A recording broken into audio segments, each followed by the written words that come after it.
Okay, memorial adjournments. I would like at this time, with the approval of the council, to add one to the memorial adjournments for Susan Lucky Riley. Pat Flanagan would like to read a small statement.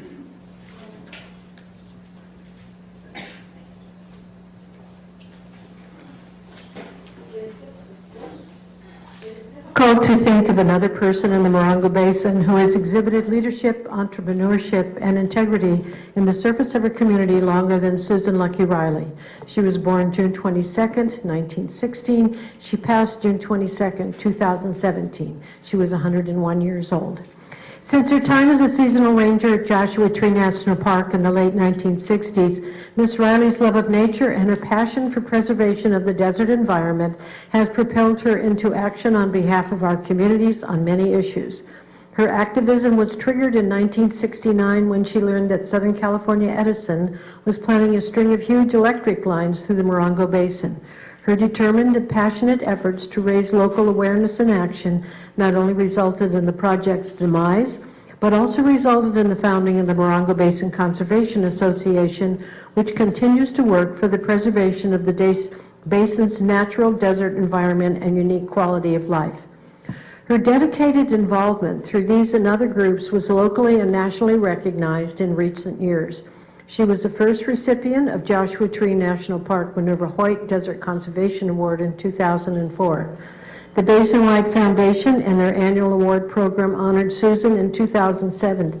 The award reads, "Special recognition is hereby given to Susan Lucky Riley, who helped lead the pioneering work on the Morongo Basin Conservation Association when in 1969 the organization took on the 11-year battle to prevent Southern California Edison from installing 500 kV electrical transmission towers through the Morongo Basin.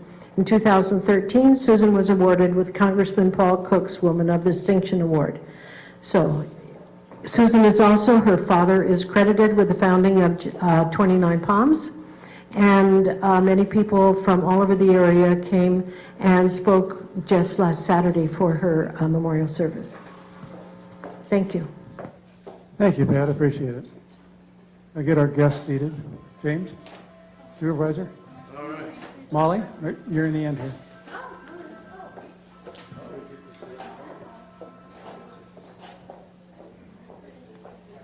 No, I got to look at. You're in the end. You got to James, you're in. You are the seat for you. All right. I did the slideshow with 117 slides, and then I gave her birth to death. Only instead of living 101 years, she lived 1,000.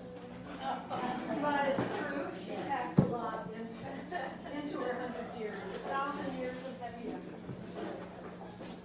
Thank you, Pat. I appreciate that. Okay. Supervisor James Ramos, you got here just in time. You were up next. Would you like to make a few comments? Yes, sir. Community reports. I think we have a couple of questions from the audience when you're done. Is this how you want me to go into it now? Sure. You follow the agenda. Am I on item G? Or? You're on G.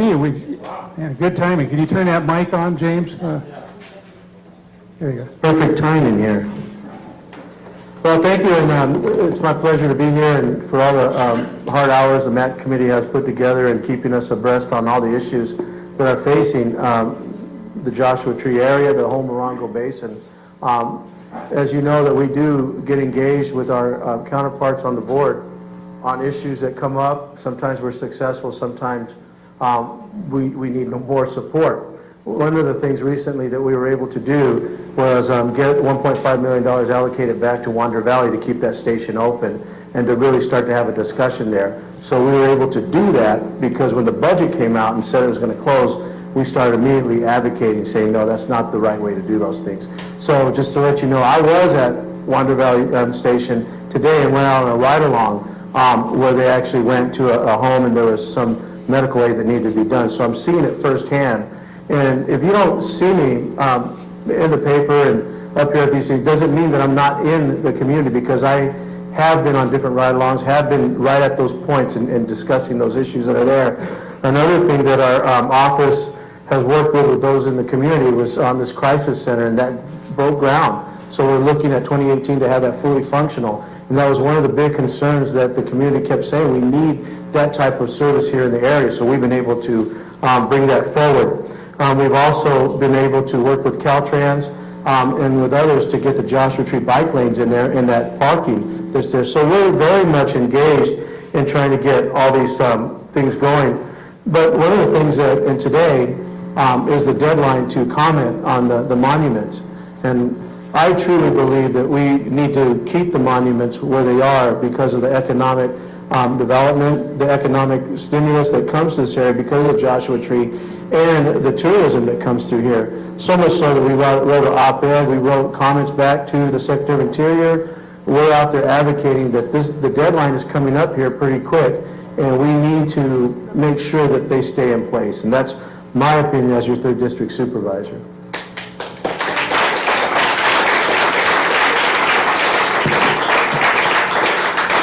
The county did approve over a $5 billion budget, which included a lot of different things that were there. Public safety remains a big priority of ours, making sure that we continue to work together in those facets.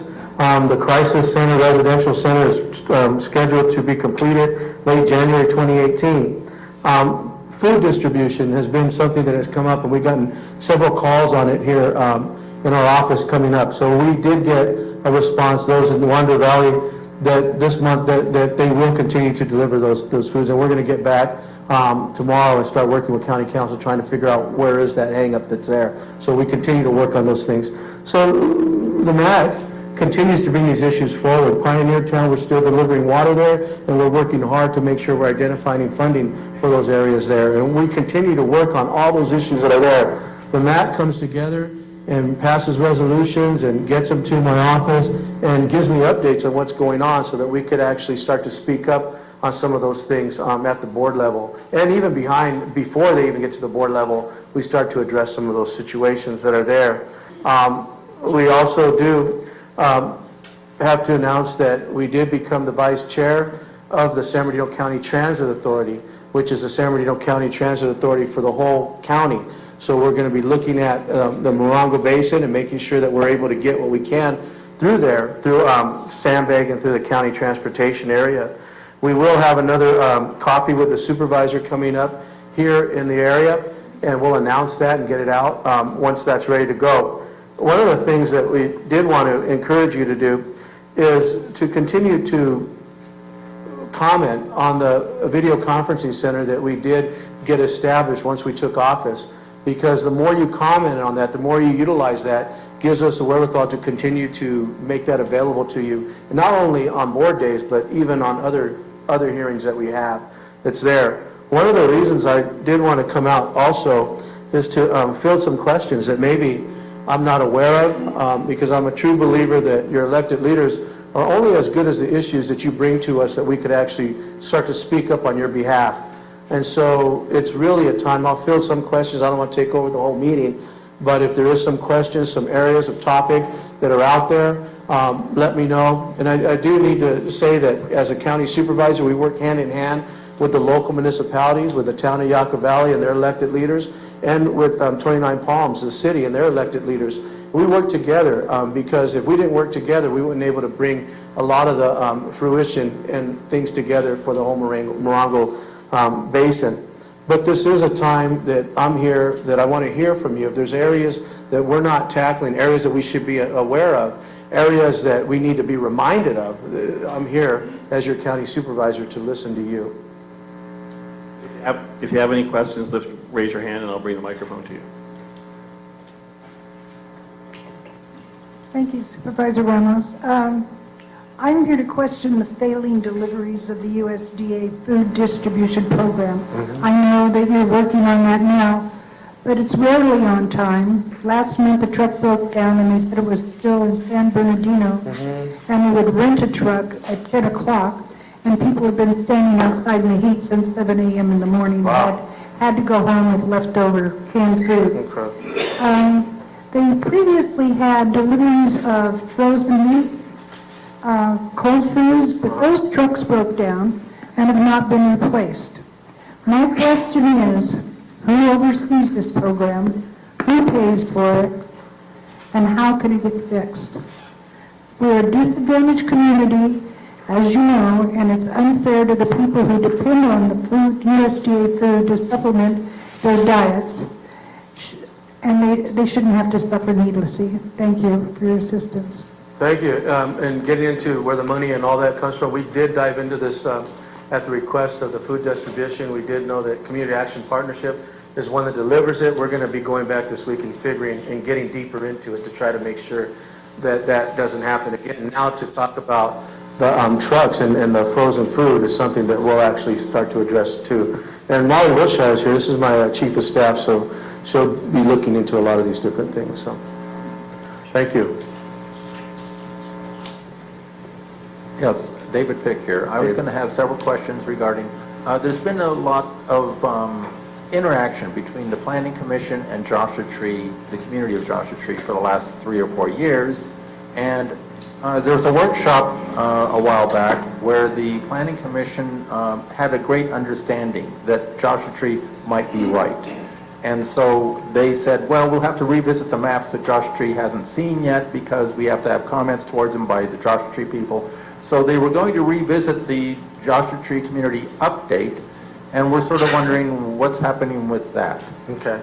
So the community Joshua Tree development plan and the update that's there, one of the things that we found in which we exhausted time on the board talking about was the housing development that was over here and how it would change the density of the community in itself, because the community development plan talked about that. What we ended up against was the community development plan said one thing, the actual ordinances that land use services follow said another. So then we questioned, well, when that took place, why didn't it just naturally go into land use services? So now what's being done is we're going to be trying to make sure that the community development plan that's updated now will follow with the changes in the ordinances that won't put that disconnect there. And we're also advocating for that to be done in other parts of the county. But I believe that Joshua Tree, if it does move forward, and we're advocating hard for it, would be the first place that it's going to take place. Because what you don't need to have, and that was the argument that was there, we stood on the side of the community development plan, those that seen the meeting, and we argued and argued, but yet the ordinances said another thing. So let's make sure that they're there, that the will of the community doesn't just be in the community development plan, that it follows through with the ordinances and the zonings that need to change also with it. So it is something that's being done, something that our office has been briefed on, something that our office now is encouraging to be done throughout the county. So we're hoping that that's going to come back to the board here in the near future, but we are working on it.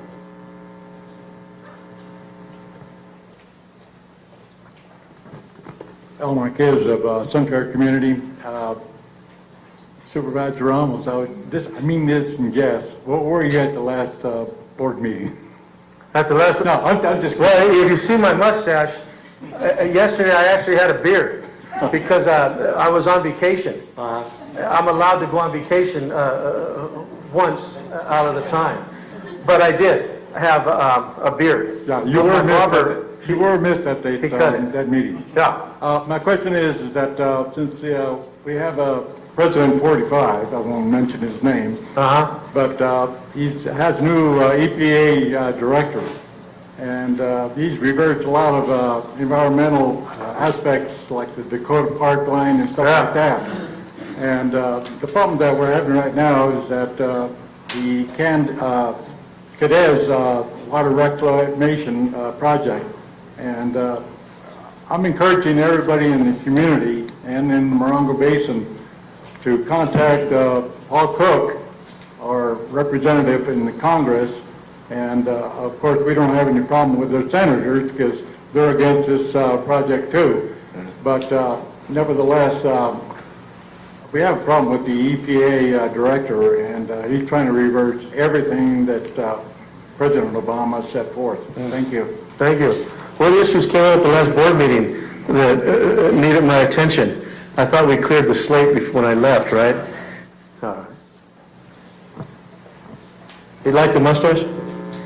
Not too bad. Yeah. It'll probably be gone tomorrow.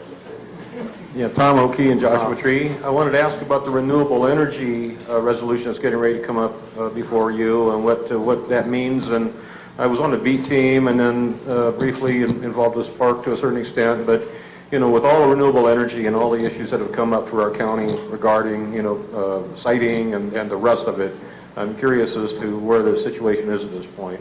Is that the element plan? So the element plan is something that we've been engaged in, there's been public comment on.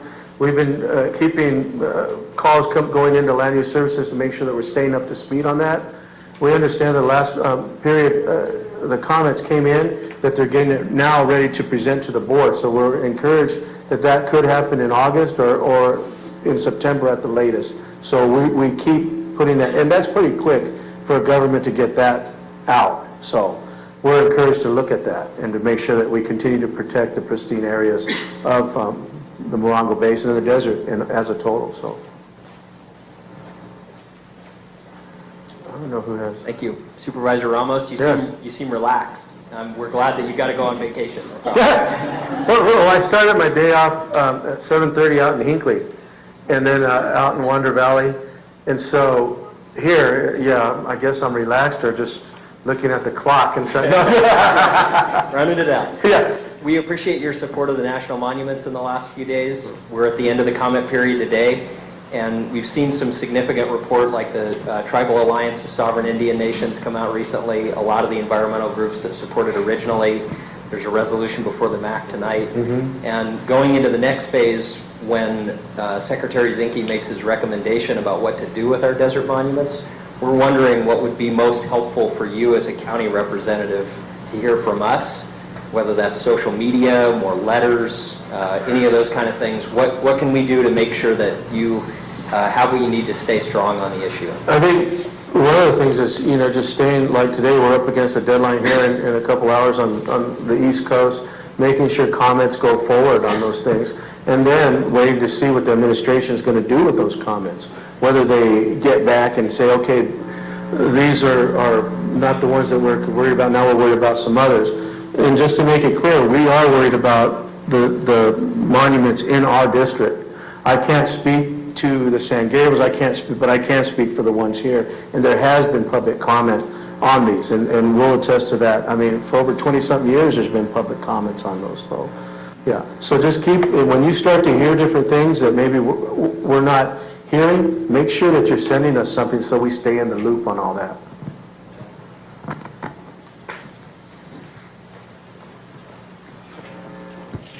Hi, just want to thank you very much for backing us up with the supervisors on our community plan. That's significant on very many levels.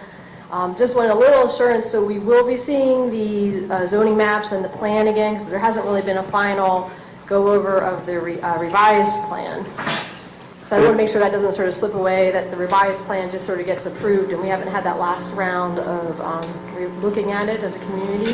So my understanding is that the next step in that is actually presenting it to the Board of Supervisors, not for, I don't think for full adoption, but to let the supervisors know where everything's at with that. So it'll be presented to us, and then after that will be comments and fine tuning of it, I believe. Is that right, Mom?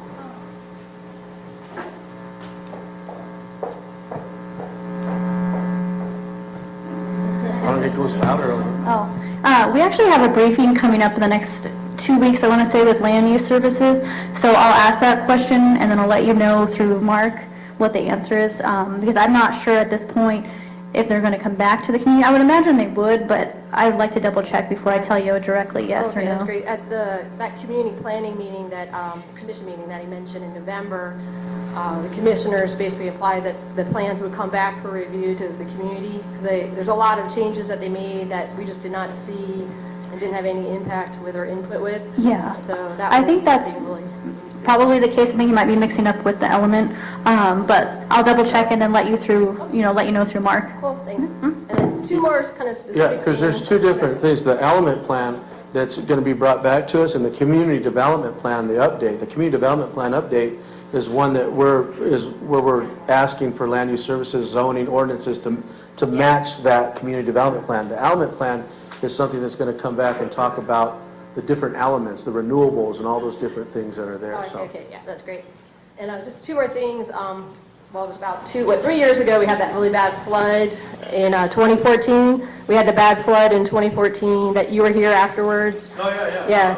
about 3 years ago. And you had mentioned signage, like specifically on Altaloma Drive, there's a double wash that comes across, and one's uphill, so you don't know it's there. It took me like, I don't know, 10 years, even, it wasn't until the flood that I knew that wash was there.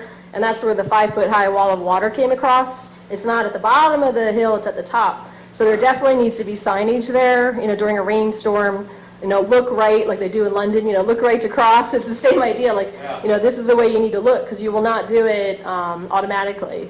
So that really should be a sign there, and we discussed that a couple years ago. So there's probably some other spots too in terms of the wash crossings, just so people know which way to look and, worry about the wash. And one more thing, sorry, I'm hogging the thing. In terms of Friendly Hills Elementary School, there's that very, very dangerous split four-way stop that's spread out, and it's always a problem. There's always people running through the stop sign, even when there's a crossing guard in the what do you call that? The crosswalk. It's consistently a problem with safety. The crossing guard sees, at least 2 people a day during her time running the lights or running the stop sign. So I was hoping maybe the county could look at that intersection and maybe work on redesigning that. It's only a matter of time until someone gets hit there. It's actually literally amazing, and that no one has gotten hit there. I've seen kids in the crosswalk, adults in the crosswalk, and the RVs just come busting straight through because they're looking for the national park. So if the national park could maybe have a sign on Altaloma about maybe 100 yards before the school crossing sign that the turn for the national park is coming up in 2 miles, so they kind of relax, because I know that's what they're doing. They all have that look on their face, like, am I supposed to be turning now? And they just kind of plow through that stop sign. So anyway, I just was hoping you guys could look at that stop. So that's at Altaloma and Sunny Vista. It's a split 4-way stop. And I actually drew out a little idea for it if you want to see it. I've toured that. Area and looked at it. And I'm sure that public safety is aware of that area also and keeps a good eye on it. So we'll bring that up. In Public Works, what's happening in Public Works, Jerry Newcomb retired, so Kevin Blakesley's become the director. So we'll get back with Kevin Blakesley and bring up a lot of these issues. Thank you for coming today. We really appreciate you coming to meet with us. My question is about the TOT tax. All of the vacation rentals here, we have over 300 in Joshua Tree, and most of us pay TOT tax, and once we get our ordinance, everyone will be paying it. But none of it comes back to us. And I want to know where that money is going and why some of it doesn't come back to help us. So with the ordinance, with short-term rentals, we did approve the mountain areas short-term rentals. The desert communities is what we're looking at next. We tried to do a blanket policy that just didn't work. So we're looking at the desert communities now for the short-term rentals, but we're also looking at including the Airbnb as part of that component where the TOT and all that's going to get addressed. You're going to have a presentation here in a couple minutes that will address the money and where that's going and how it makes its way back. But when we do the short-term rental ordinance here in the desert communities, that will clearly be one of the ordinances that's inside of that, of where that money comes from, or if there's an opportunity to get that TOT money to come in. I know that was a topic in the mountain communities with approving the short-term rentals there, so, and that's coming. Hi, I'm Tom Baumgartner, the Superintendent of the Morongo Unified School Districts, and Mrs. Johnston's comments are actually very correct, because we replaced that block wall 2 times, and people have actually gone through the block wall and become airborne and go out on the school property. So it's just, and it's when they're coming down, which you would, if you don't slow down, you're definitely going to have a problem. Actually, tonight, though, I wanted to thank Supervisor Ramos. He's come out and actually, oftentimes, I guess you could say, with education, everyone's gone to school, so everyone had an opinion on how it should work and how it should function. And he actually has come out and toured our schools with us and went to the various classrooms. And sometimes when you actually see the educational process, you are able to understand it better and also give us suggestions and inputs on how to always make it better, so I appreciate that. I will be later talking a little bit about a venture that we're working on to work on something called the Academy of College and Career Excellence. in the Morongo Basin on both ends of our district. And I've gone to both town councils, and I'm coming tonight just to briefly speak to them about this opportunity. So I'm looking forward to that. And then eventually I'll be coming to talk with you. I've talked with Mr. Lundquist. We have a school up the street that's a beautiful facility for Joshua Tree Elementary School, but we're also eventually going to be looking to try to use the old Joshua Tree and to make it be used for needs possibly as the district, but also for some community partners and some input on how to best use that property, given that it's a very central location, and any building in our district that's not utilized for education or utilized for the public benefit is being underutilized. So it's taken us some time through a legislative process, and we're working with the state of California, but we'll be coming back and talking to the community about how we can best utilize that. Covering up the building with boards is not what we want to have happen there. We want to bring it back to life. We just can't have kids there because of the earthquake fault that was found there from the last 10,000 years. So again, thank you, and look forward to speaking with you. Thank you, thank you. Okay, we'll take a couple more questions. From the panel. Supervisor Ramos, the water districts, the CSA 70s in the county, their rates were not increased. This was several months ago, and it came up to the Board of Supervisors, and they didn't raise them. When is that going to be revisited, and when can people in the community get input into that? So there was a presentation to the board that was on our agenda as far as increasing and accepting rates in a vote that moved forward. We did decline that, and we were on one of the votes to push back on that. So we currently are hearing from special districts. They're coming up with different options on what they want to present again. We just thought that big of an increase was too overbearing for our constituents to adequately, pay, and not really being clear on where and why we needed that amount of money and that increase so drastically. So we did push back on that. One of the things that we didn't adopt was the actual voting spectrum there for the rates to be there. So now we're waiting for special districts to come back and give us option on it. Until then, the rates are going to stay where they are. And then you'll let the communities have input? It would be the community that would be asked to either approve or disapprove of certain things again. The same process. Okay, thank you. We'll take one more question out there. Anybody? Okay. Go ahead, Teresa. You're the last one. I represent Wonder Valley, and I just wanted to thank you for your efforts regarding our fire station. The community really appreciates it. And then recently also with the food distribution, because it's an issue that strongly impacts our community. So we absolutely appreciate your time and attention, and also for today, for coming out. And I brought you a couple of Wonder Valley sandpapers, so you can see what we've been up to. And thanks for coming here today. Thank you. Thank you, and really, public safety, CAL FIRE, County Fire, County Sheriffs really work hard to keep the community safe. So anytime you see public safety officers out there, I'd appreciate if you just let them know that you care about them and understand the job that they do. Thank you. Thank you, Supervisor.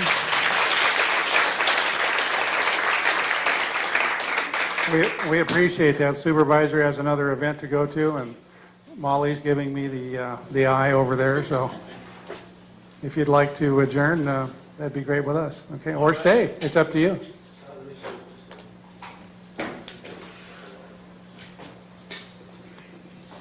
Okay. In the interest of time, we're moving along a little slower than I had anticipated. I'm going to, with the council's approval, move the resolution up to the next item and skip H and come back to it, which is public safety. Who have we got from public safety here tonight? Is that okay with you back there? It'll just take a few minutes. All right, we're going to jump to item J, which is resolution MB MAC 018, support of Sand Mojave National Monument. Flanagan. Thank you. The time to file is 8:59, so we don't want to be late. Can you hear me? Okay. Whereas, resolution of the Morongo Basin Municipal Advisory Council to support the Sand to Snow and Mojave Trails National Monuments as designated.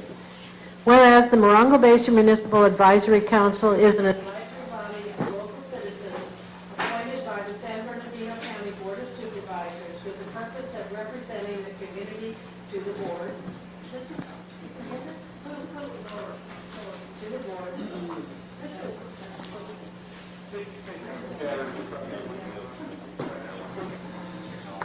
Whereas the Morongo Basin spans 1,400 square miles in the Mojave Desert and contains richly varied landscapes and wildlife habitats that support a flourishing tourism economy and rich quality of life for the citizens within its unincorporated and incorporated communities. And whereas the basin reaches from San Bernardino and Little San Bernardino mountain ranges on the west to the lower elevations of Wonder Valley to the east, and the area is sandwiched by Joshua Tree National Park to the south and the Marine Corps Air Ground Combat Center to the north. And whereas this extensive area of mountains and basin is home to the threatened desert tortoise, majestic bighorn sheep, iconic Joshua trees, and a wealth of other wildlife that depend on survival on intact natural landscapes and the room to roam. And whereas the Science and Collaboration for Connected Wildlands and Northern Arizona University have researched and published wildlife linkage designs to support move-through and live-in habitat for multiple plant and animal species living in the California desert, and whereas the ability of wildlife to move between landscape blocks encourages the healthy mixing of genes among populations and the ability of organisms to respond or adapt to environmental stressors, and whereas the Sand to Snow National Monument protects wildlife linkages between the San Bernardino Mountains and Joshua Tree National Park, and the Mojave Trails National Monument connects Joshua Tree National Park and the marine base north to the Mojave National Preserve. Now, therefore, be it resolved that the Morongo Basin Municipal Advisory Council supports Sand to Snow National Monument and Mojave Trails National Monument to designate as designated because they protect important wildlife linkages, preventing the Joshua Tree National Park, Mojave National Preserve, and the Marine Corps base from becoming isolated islands of habitat, and because protection of these resources supports our local economy and quality of life for our residents. Be it further resolved that the Morongo Basin Municipal Advisory Council urges the President of the United States, Donald J. Trump, the Secretary of the United States Department of Interior, Ryan Zinke, and the Secretary of the United States Department of Agriculture, Sonny Perdue, to protect Sand to Snow National Monument and Mojave Trails National Monument as designated. And then there's also on the back are the maps of the wildlife linkage design within the basin and the wildlife linkage design in the California desert.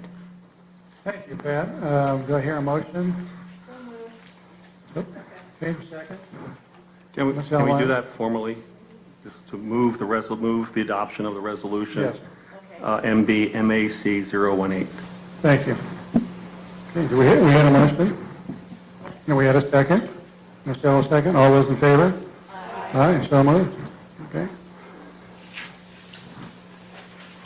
Okay, thank you. Now we'll go to public safety reports. And I'm going to step out for a second and get this filed with the Department of Interior.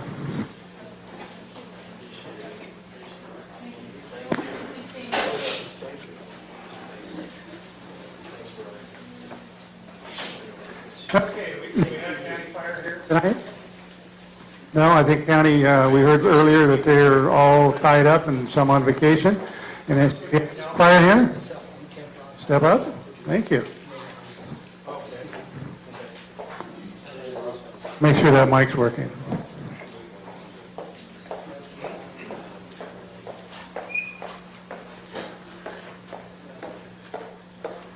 That. All right. Good evening. My name is Drew Smith. I'm a fire captain with CAL FIRE for your local CAL FIRE fire station over on Airway Avenue in the community of Yucca Valley.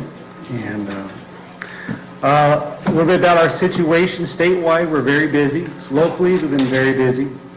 And statewide, though, we have a total of 9 large fires that are growing. 2 of those are consuming a lot of resources, both statewide with federal agencies, local government, and ourselves, state.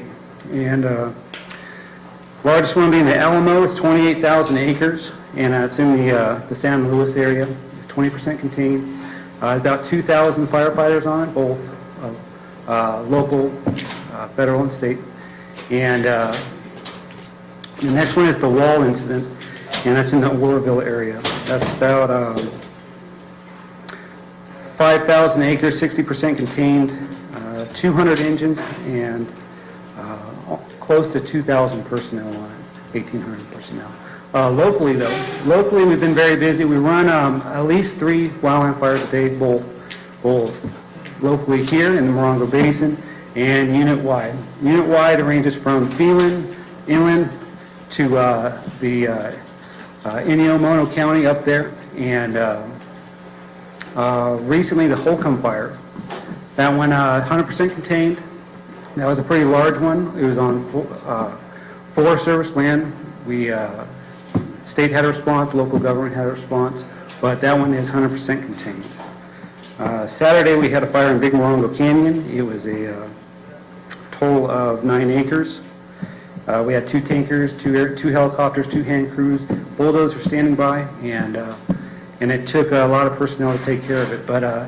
But what I'm leading up to is middle of fire season. There is expected growth with fires, so fire prevention, fire safety is definitely recommended. Some of the things that you can do to help prevent wildfires from happening is defendable space, and that's 100 feet of clearance around your home, and also being conscious of clearing vegetation around your home during, say, fire active days. Example, if it's hot outside, low humidity, some wind, probably shouldn't be clearing the vegetation with mechanized machinery. It might set the hillside on fire.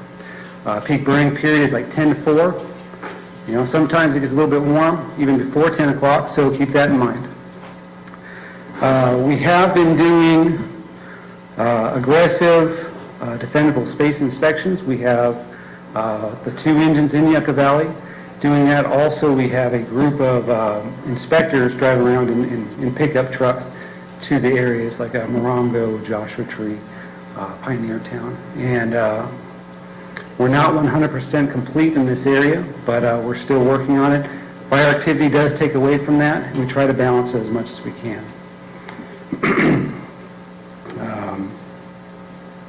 We do have a grant partnership workshop this Friday, and what that consists of is it's a CAL FIRE workshop to assist with nonprofit and government agencies, to assist them with writing a grant to remove vegetation around your property or any other kind of fire prevention activity. Example, if a community wanted to get wood chippers, we could assist with writing a grant to get wood chippers in the area to help remove vegetation.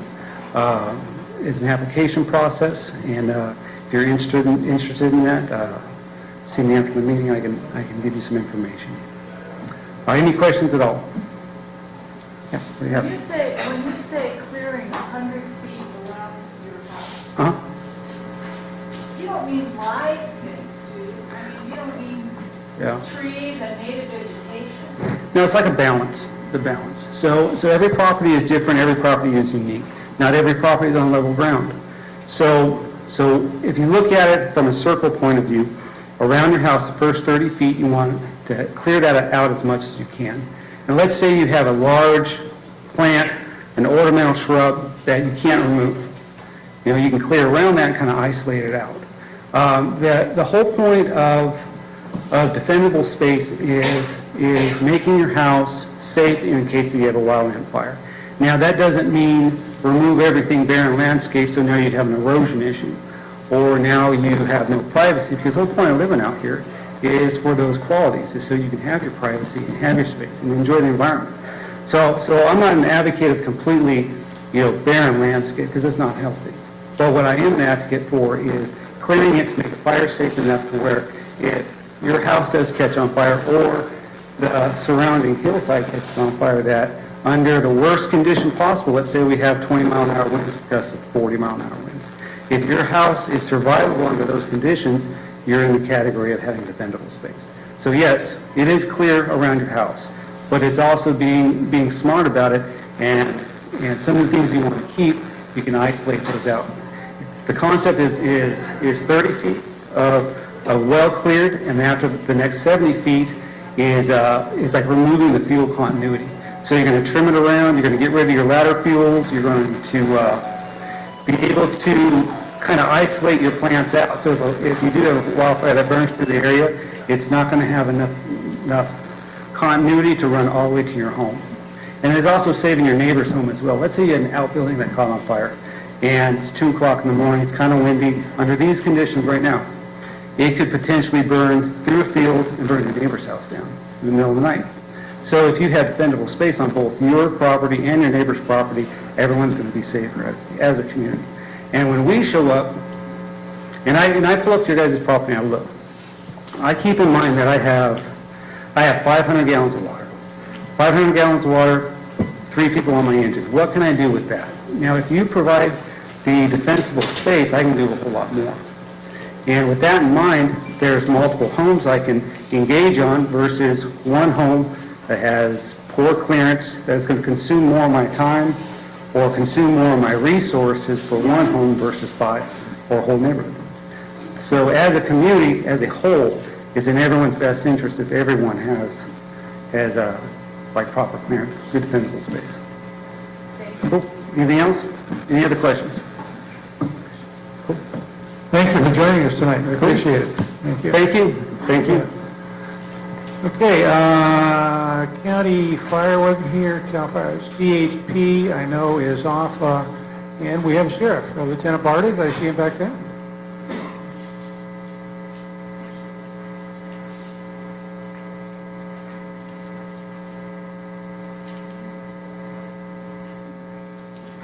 Good evening, Mike Barta, Executive Officer to the Morongo Basin Station. All I really got is last month's statistics for your guys' areas. So it looks like our deputies took a total of 22 reports for last month. Johnson Valley, they took 1 burglary report. In the Yucca Mesa Landers area, they took 3 burglary reports, 3 stolen vehicle reports, 1 OHV complaint report, and 1 robbery report. Pioneer Town, they took 1 stolen vehicle report, and that was about it. Morongo Valley had 1 burglary report, 7 stolen vehicle reports, 1 OHV complaint report. Joshua Tree had 4 burglary reports, 1 stolen vehicle, and 1 OHV complaint, and 1 rape report. The Northern 29 Palms area had 1 burglary report, and that was it. And Wonder Valley had 3 burglary reports, 1 stolen vehicle report, 1 OHV complaint, and that was it. Does anybody have any questions?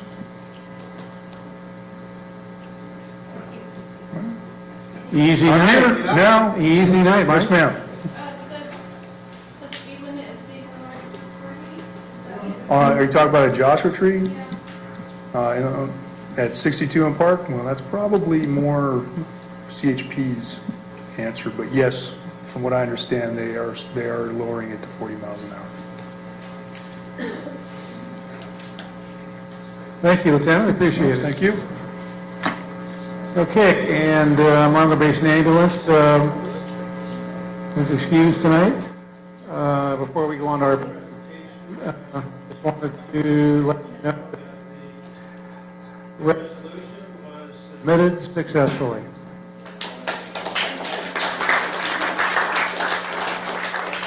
All right, next item, what we've been waiting for, a presentation. Reg Javier, he's a Deputy Executive Officer of Economic Development Agency, will present a tourism recap for fiscal year 2016-17. Is that correct, Reg? 2016-17, thank you. Well, let me just go through this.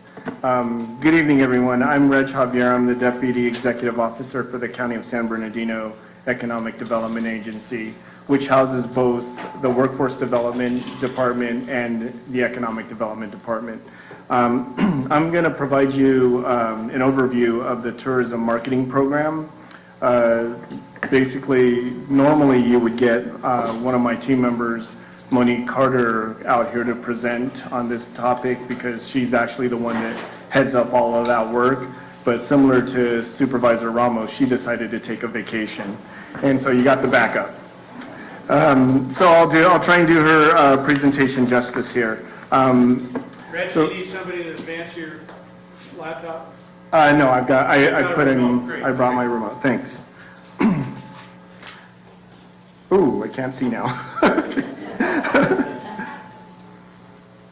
everybody see the screen? Is that okay for everyone? Okay. We've got a lot of feedback from the mic. Do you want me to move the mic back a little bit? Is that better? Yeah, just away from the speaker on the ceiling. Right down there, right now, over your right side. There's the speaker. Oh, there's one. Oh, this one? Do you want me to just sit over here and present? Sound good now, is that okay? Is that okay for you guys? Okay, great. So really, tourism is really about providing an opportunity for those in the region and outside of the region to really see what our region's about. This is where we can actually begin the process of couching ourselves as a destination for folks. And we want to do that in the minds of folks, both internal to the region and external to the region. From purely an economic development perspective, what we're really looking to try and achieve is becoming a magnet as a county.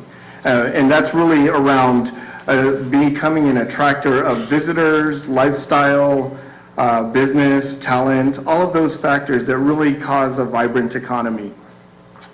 That begins with getting people to understand who we are and what we have to offer in the region. So I imagine that this quote is actually born from that concept. What we're really after is trying to create a program that increases direct travel spending in the county. Of course, when we're developing and implementing a tourism marketing program, we need to make sure that the program is, one, sustainable, and then two, we're able to measure our efforts to see if we're achieving success.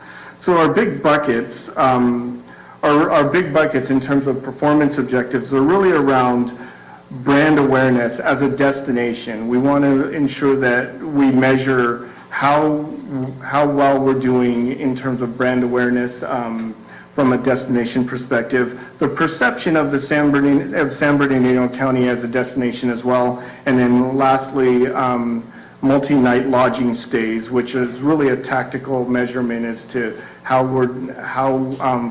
much time folks are spending in the region.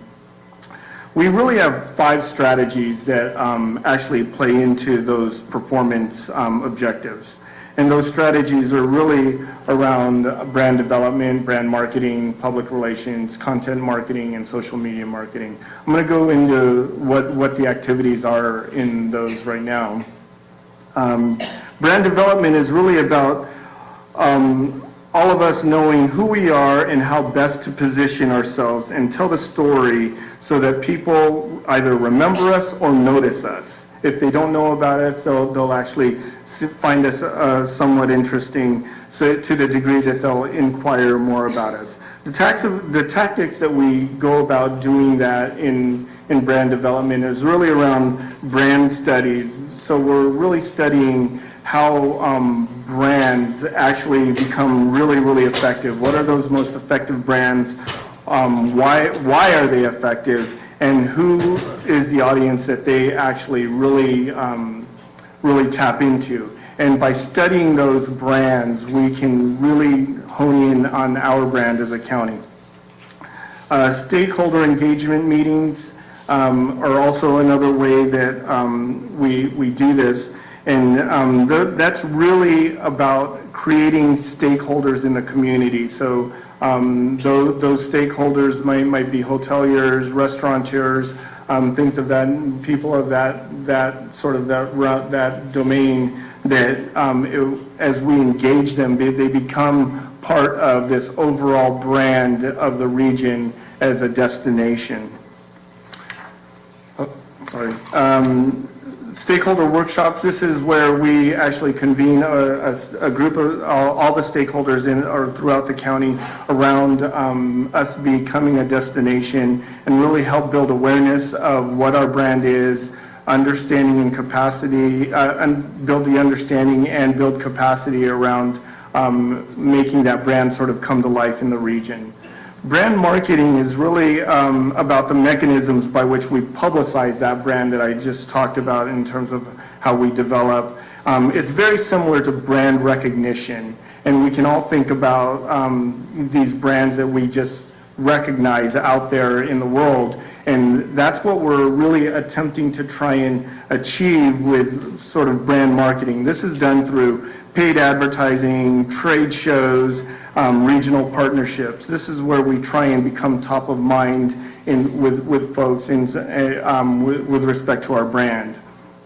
Public relations is really about engaging groups, individuals, and organizations in an effort to expand awareness of what is here in the county.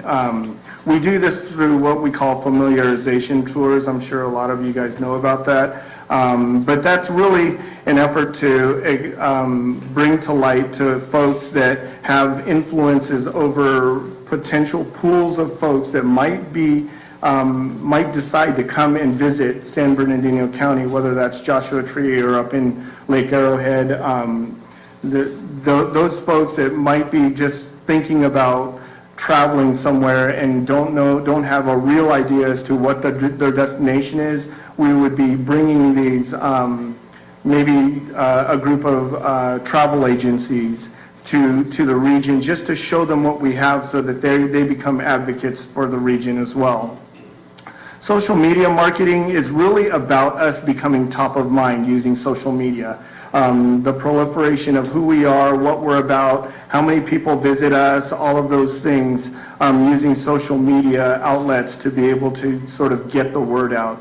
I mean, much of our challenges is really around people just don't know us until we can get them exposed to who we are and what we offer here in the region. And then content marketing is really about using all other modalities to tell our story.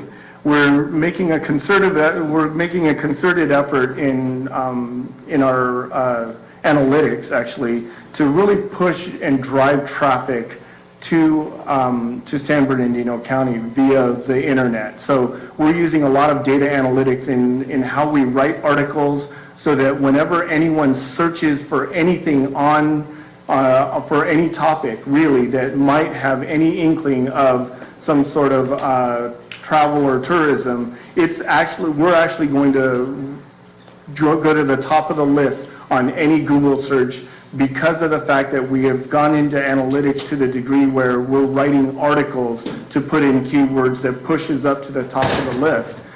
Content marketing is really about the fact that since we're doing this and now we're going to become the first region on the top of every list, people are going to start clicking on that more often. We actually have to have something really strong and really of great value to show folks when they hit our website. So we're actually making a concerted effort to ensure that that content that they see is really robust. And I don't know if you guys have all seen the new marketing video around tourism, but I encourage you to take a look at it. It's actually really, really great. We use a technology called Ad Taxi to actually really do the analytics on the back end so that we're actually pushing traffic to our website so that we can gain interest in our region from a travel perspective. I wanted to just highlight a few key partnerships that we have. Visit California is the state tourism marketing arm. Discover IE is a collaboration with Riverside and San Bernardino counties to really enhance sort of the visitorship in the Inland Empire, and so that it's really thinking about California as a destination and specifically the Inland Empire as a subset of that destination, that broader destination that is California. Sort of the concept of a rising tide raises all boats type scenario. And then stakeholder workshops. We actually would like to get you all involved. We'd like to invite you all to provide feedback in terms of and input in terms of our strategies in marketing and tourism. We've changed our meeting schedule in terms of our stakeholder workshops to coincide with the Joshua Gateway Communities Board meeting, in hopes that you will increase participation. Those meetings all really go over our progress each year and then to that point, and then really seek to see how we can continue to improve in our outcomes. And then I wanted to note that we have our next tourism summit scheduled for April 25th, 2018. The location has not been determined yet, but you guys will receive notification of that. And then you should have received a 17-18 program plan. If you haven't, I'm going to give you Monique Carter's contact information so that you can shoot her a note, and then she'll get that out to you as quick as possible. There's a lot of question around the tourism budget. So the question earlier that Supervisor Ramos sort of deferred to me was really around what happens to TOT tax.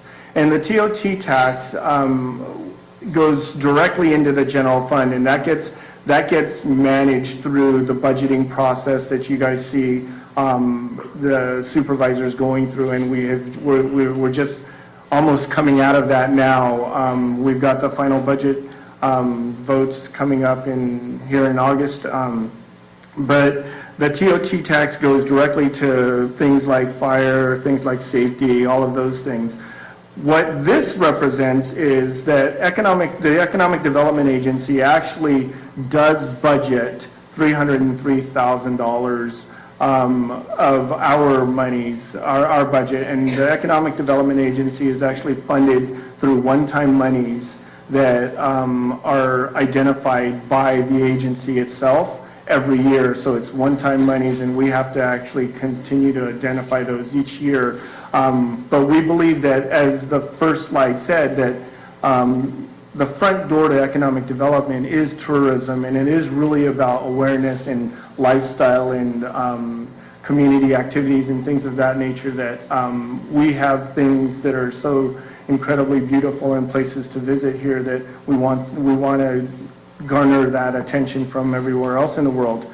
So you see the categorical budget, which shows you brand development, brand marketing, public relations, social media, and then the administrative category is sort of everything else lumped into that, which is graphics. We hire consultants to help us sort of play out these strategies, the printing, and then also there's we do attend a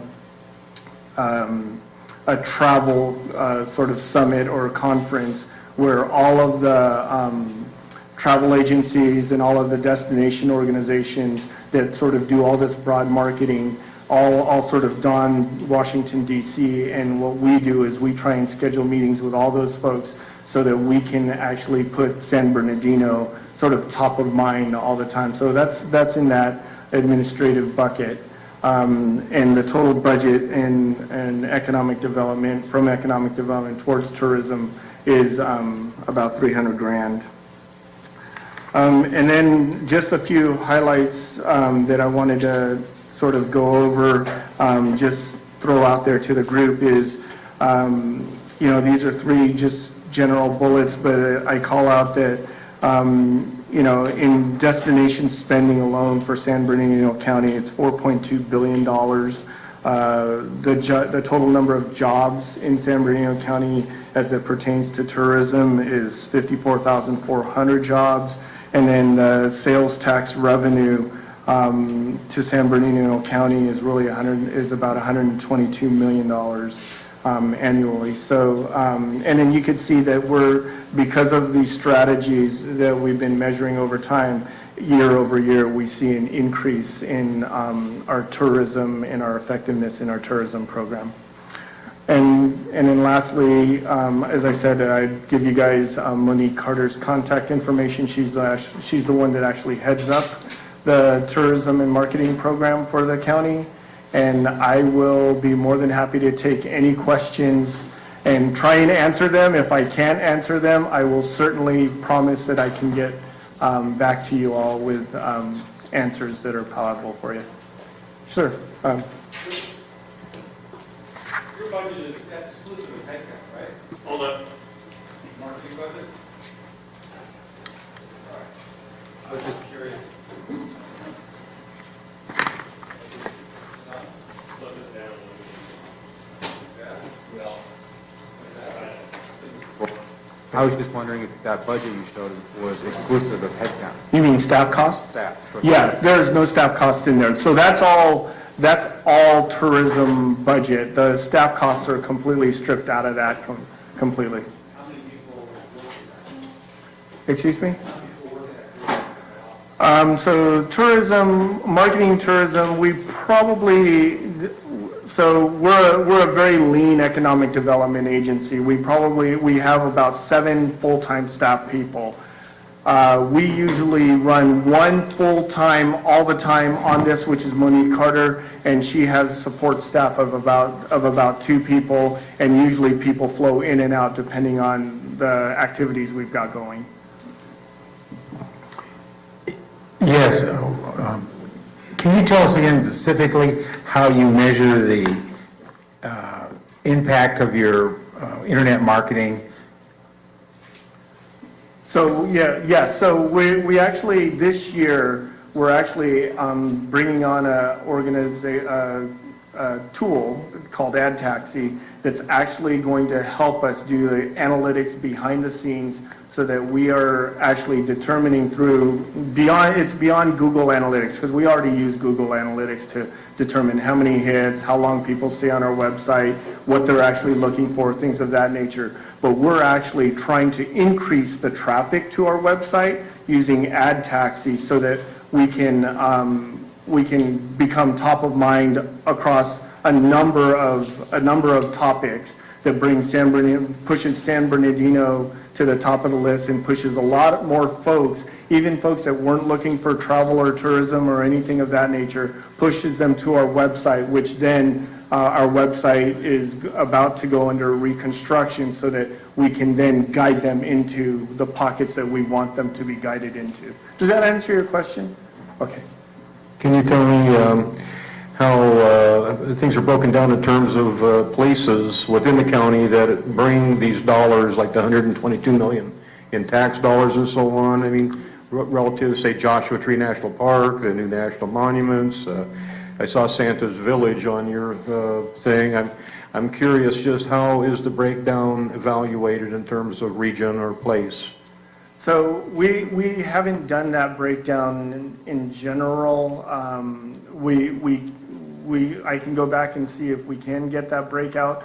But so the county is really about marketing the entire county and bringing up sort of, then I use the term rising tide raises all boats. And that's really the county's perspective on things. So that's the reason why we don't necessarily break it down from one geographic area to another. We try and market the entire region. And just by way of strategy, at the last tourism summit, I actually was encouraging folks to understand that when visitorship increases in one part of our region, let's say Lake Arrowhead, we increase visitorship.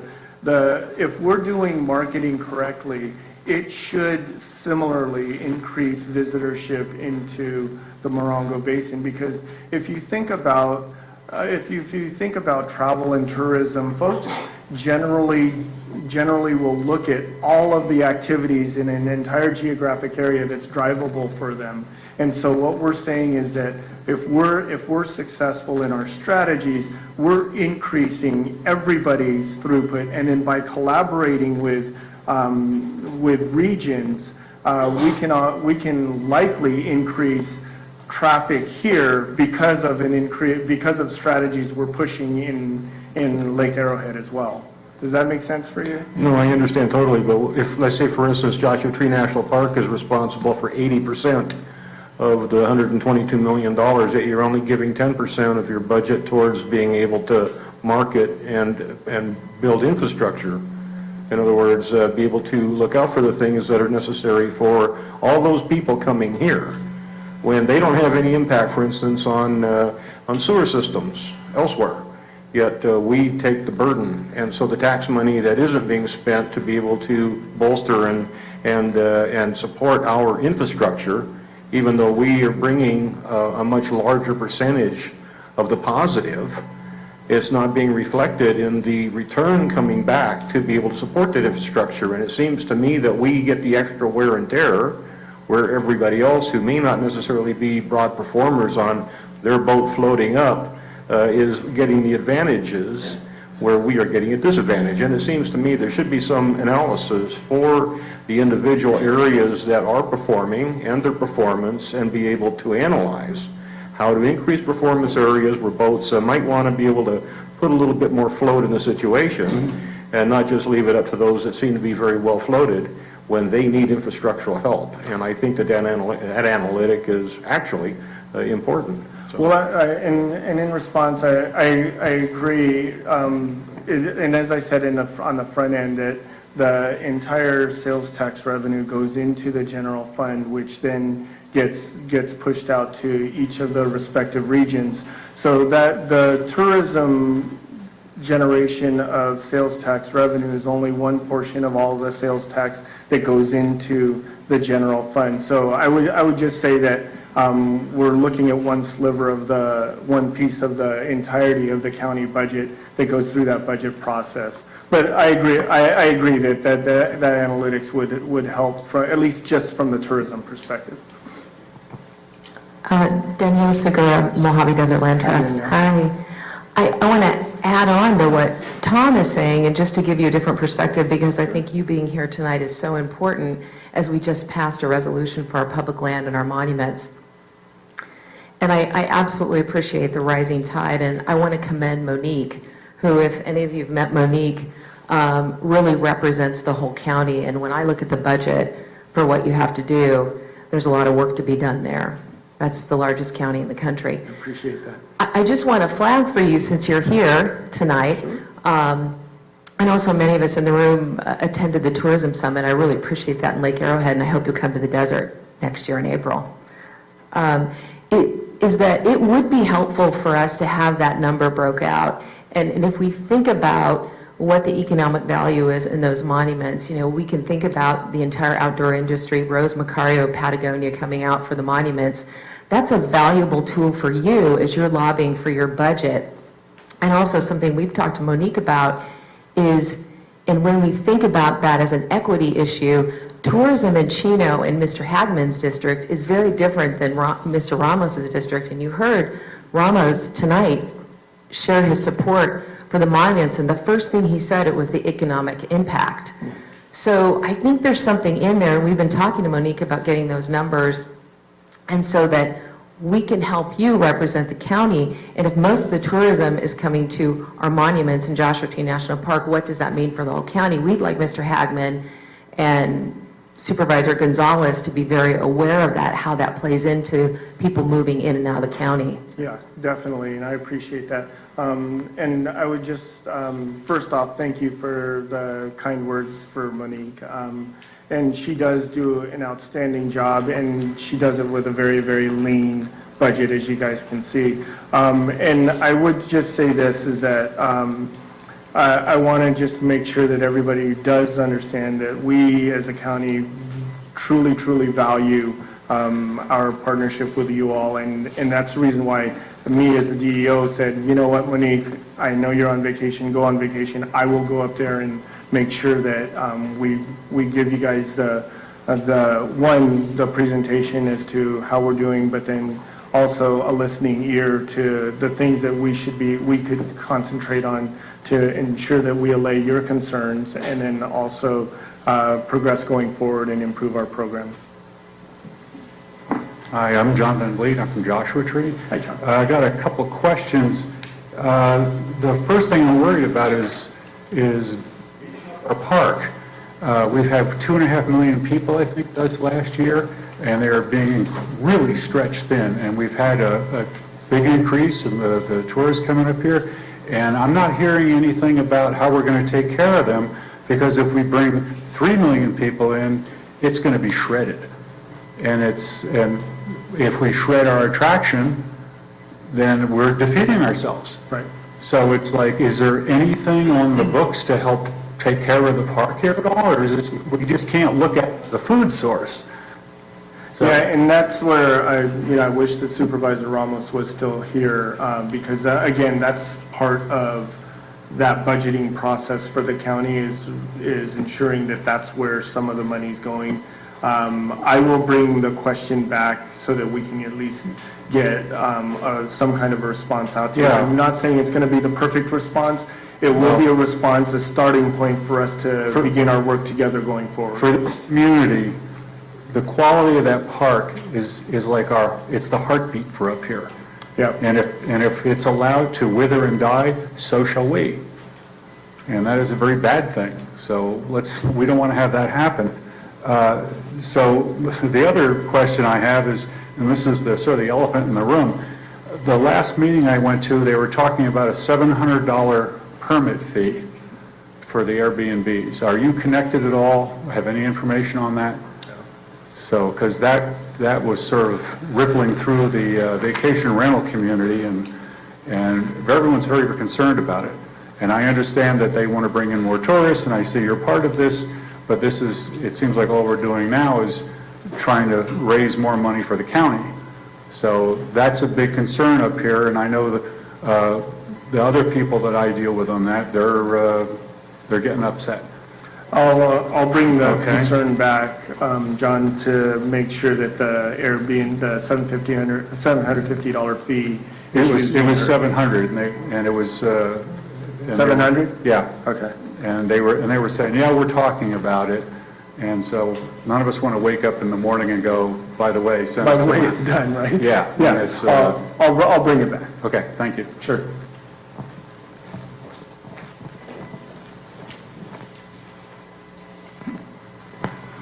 On your budget slide earlier, you had called out brand development, brand marketing, social media.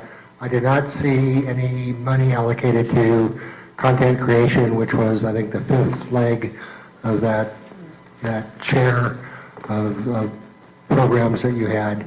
How is content creation being handled? Is that internal, external, or who's doing that? It is, so there's a global strategy around content creation of our website, but specific to tourism, it's found in the brand marketing budget line item. It is critical that we get it right 100%. So as I said, that we just got a new tourism video out, which I encourage everybody to see. I think it's actually a really, really good video. All of that stuff is part of the content development, and that budget's in the brand marketing side. But then on the economic development side that we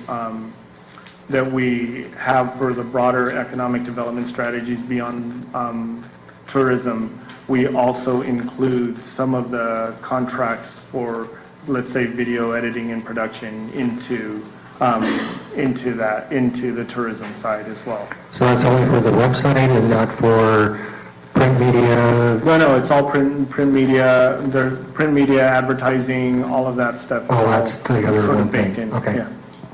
And again, we're using every modality and every avenue to get the word out.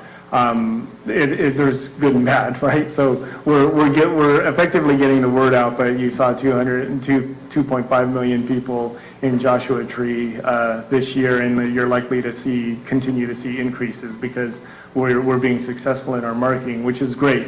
But to your point, John, we have to take care of the lands as well.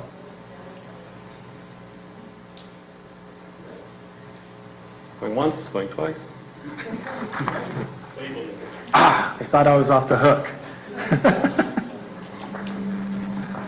Good evening. Good evening. I haven't quite made up my mind yet where I am with this whole development. It is quite a drastic change, what is attempted, and yet I'm in support to a certain extent of what is being done. Where I have a conflict within myself, and I don't have the figures, and you can help me, I assume that most tourists come by car. No, actually not. So how do they come? Fly in? They're all different modalities, but flying in and by car. Obviously, to this area, they'll fly in and rent a car and drive up. But but our draw is beyond just the drivable distance. The majority of our tourists do come from drivable distance in Southern California, yes. Okay, can you give me an idea how many additional cars will be on the road? I mean, no matter how long, but, as soon as they come up here. Cars do pollute, that's basically where I'm aiming at. And so the air quality is affected by it. And we don't have the best air quality to begin with up here. And that is my concern that I hope that you will address in some statistics. Absolutely. Thank you. And honestly, I think with the air quality management districts, that those concerns are being very, very well heard strongly. But I'll add that sort of to the mix of the dialogue as well. So thank you for the comment.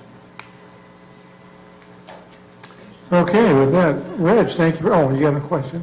Actually, I just wanted to point out that the Air Quality Management District lacks monitoring stations out here.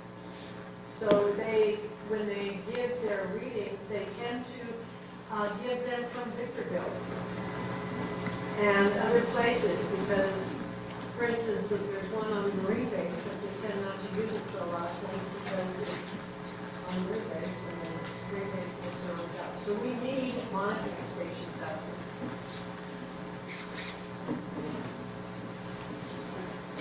there. I just wrote that down and I'll report that back as well. Of course. Okay, if there are no other questions, Reg, thank you very much. Very informative. Thanks for having me, guys.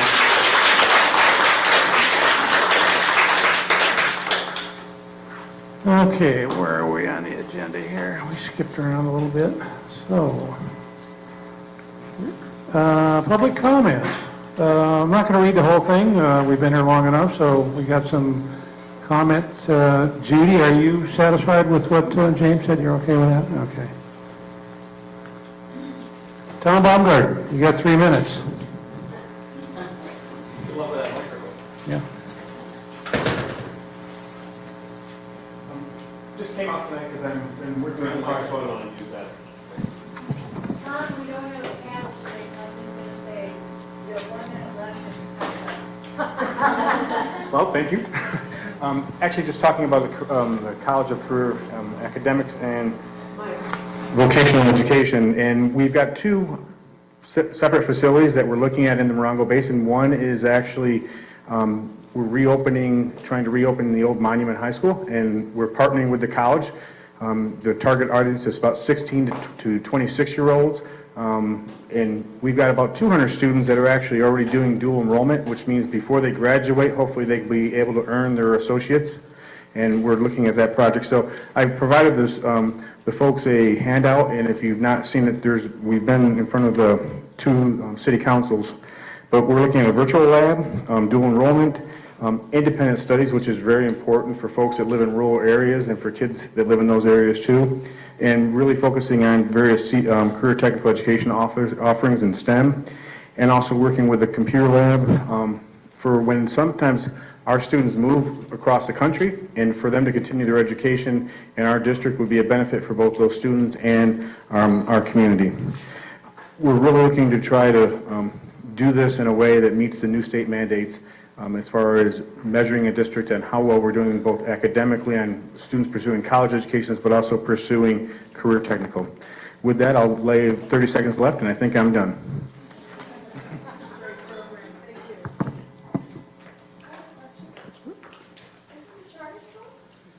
No, it's, and we purposely didn't do it as a charter school because we want any student, both high school and college age, to be able to attend this. So our real partner is also Copper Mountain College. So if they are in the area, they're not going to have to join this as a school. They could be attending any other school, but want to take additional classes or credits, or also taking part of their high school requirements there too. You're welcome. Thanks, Tom. Appreciate it. Tom, okay.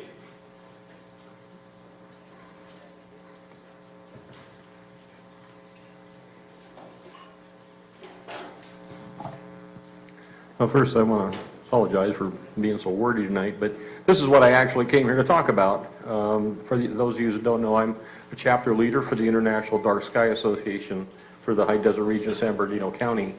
And I'm an amateur astronomer out here, and I like showing people the stars, and that's what I fight for all the time. And I want to introduce somebody who's new to the Joshua Tree area. This is Marker Marshall, and she's in the interpretive part of the park. And what she's going to talk about is something that's happened with Joshua Tree National Park because of the International Dark Sky Association. And I want her to make this announcement. So.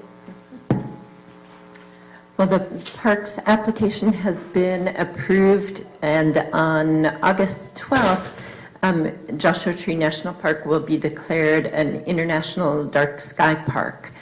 Yeah, it's an exciting thing. It kind of raises this whole thing about tourism and the area being a big draw, but being loved to death in some ways.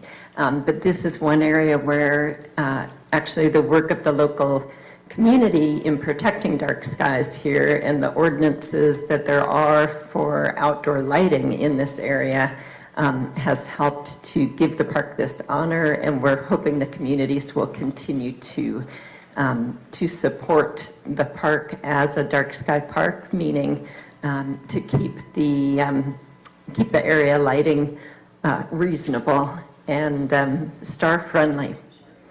So, and all are invited August 12th if you're interested in coming to our event, which is timed with the Perseid meteor shower and an observation event in the park. Let me know and I'll make sure you're on the invitation list. Thank you, Marker. She's new to interpretation. She comes from Grand Canyon. She has hosted 11 years of Grand Canyon star parties.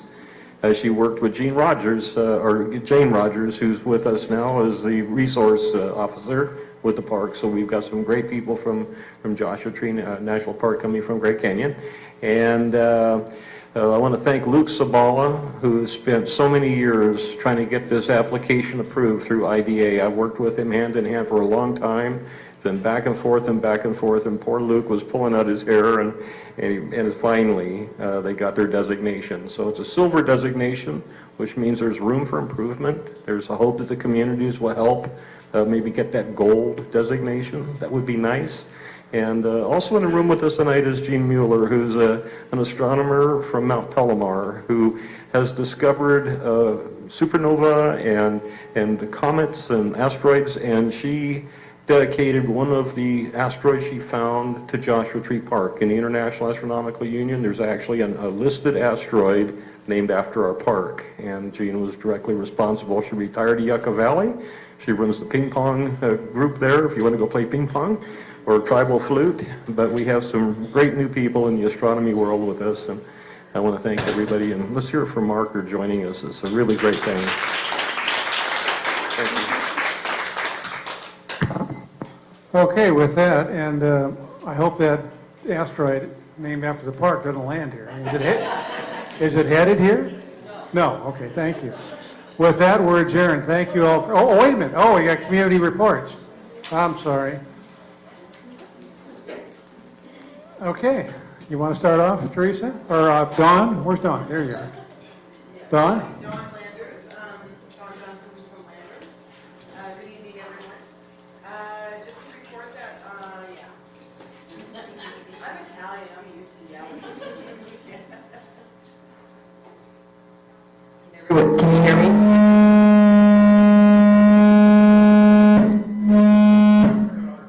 Yeah, this is the one that gave me that. Yeah, on purpose.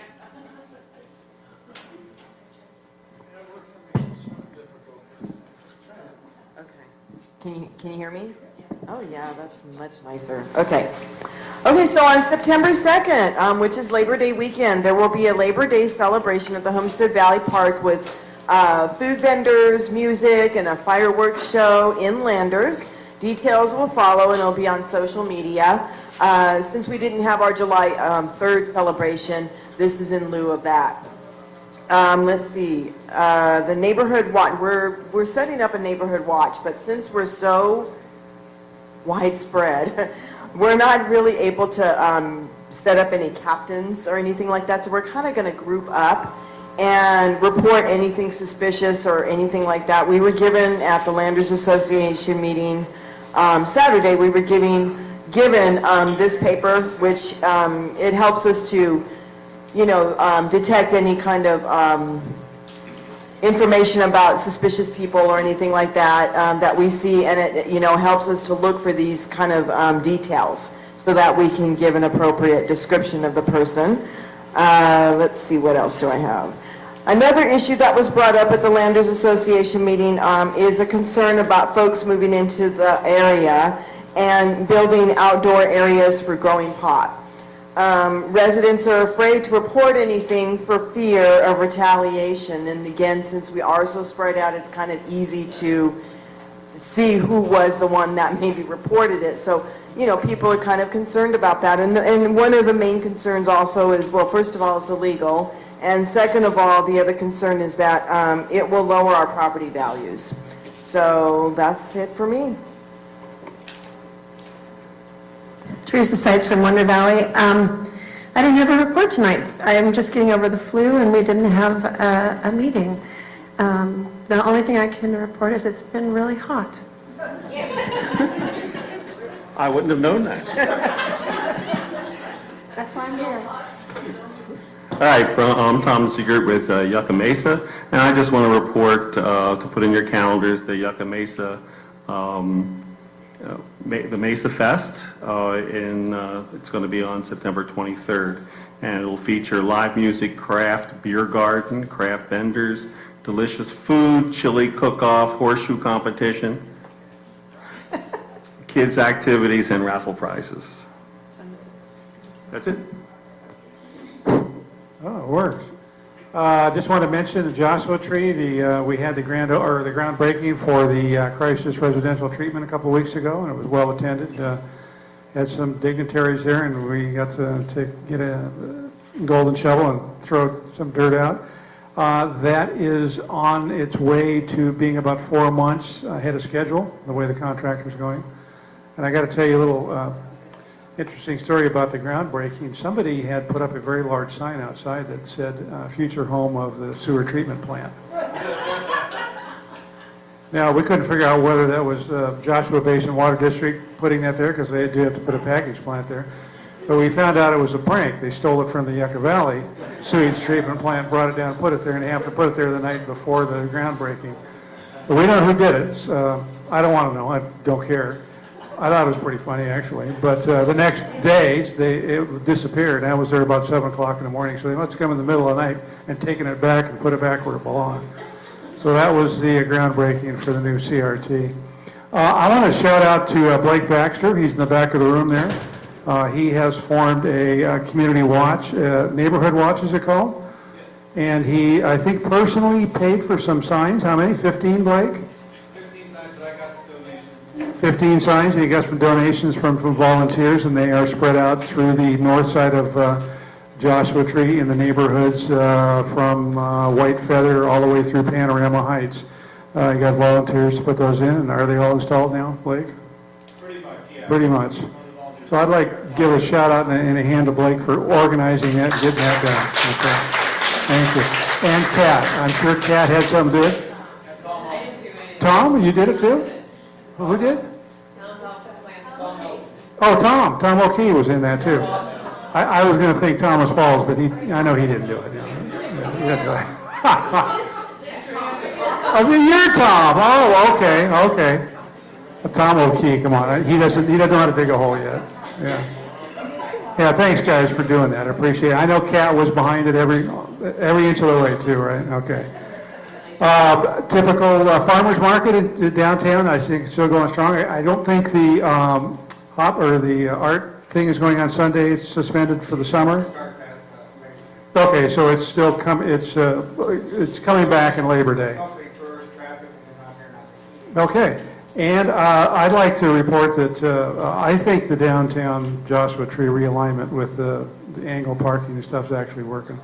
We're actually getting some good press from the radio station on that. They think that it's working. They actually made a statement that they thought Caltrans thought they knew this time what they were doing. So I think it's a great, I love to go through there and look at it. It gives it an old town feel, and I just like the look of it. I hope it works out in the long run. I don't think they've changed the sign to 40 yet.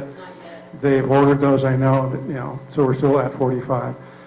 So that's it for Joshua Tree. Thank you. Gail Swart, Morongo Valley. I was really happy to hear that Wonder Valley got a $1.5 million deal from the county to save their fire station. I think that's really wonderful. We are still struggling to make ends meet at our station, but our board unanimously voted that we are going to do everything that we can to keep a station in Morongo Valley with ALS, Advanced Life Support, paramedics. We've hired a consultant who's coming in, and he's going to look at everything, the CSD side, the park side, and the fire side, to see how we can continue to go. I think most of you know that the tax that we proposed did not go forward. So we have to figure out how we can live within the means that we have. And we're going to do our best to do that, because most of our calls are medical aids, and we need to keep that paramedic in Morongo Valley, because our guys can get to a fire or to a person who needs help in 3 to 7 minutes. If we would have to wait for help from Yucca Valley, it would be much longer, 20 minutes probably minimum. So we're working really hard this summer to make changes so that we can keep that in our valley. I have nothing to report. If you were not at the chili cook-off in Pioneer Town, well, you're just going to have to wait till next year. It was very well attended, and there were some fantastic chilies. That's all I have. Well, I think I've been talking quite a bit already tonight, but I will say that the city of 29 Palms did declare that it was going to be, declared itself to be the gateway city to Mojave Trails National Monument. So that's a big plus for the city to have done that. I also might point out that our supervisor did, not our supervisor, Congressman Cook did sign a letter that suggested redoing the boundary of Mojave Trails National Park. So, not a minute. Yes.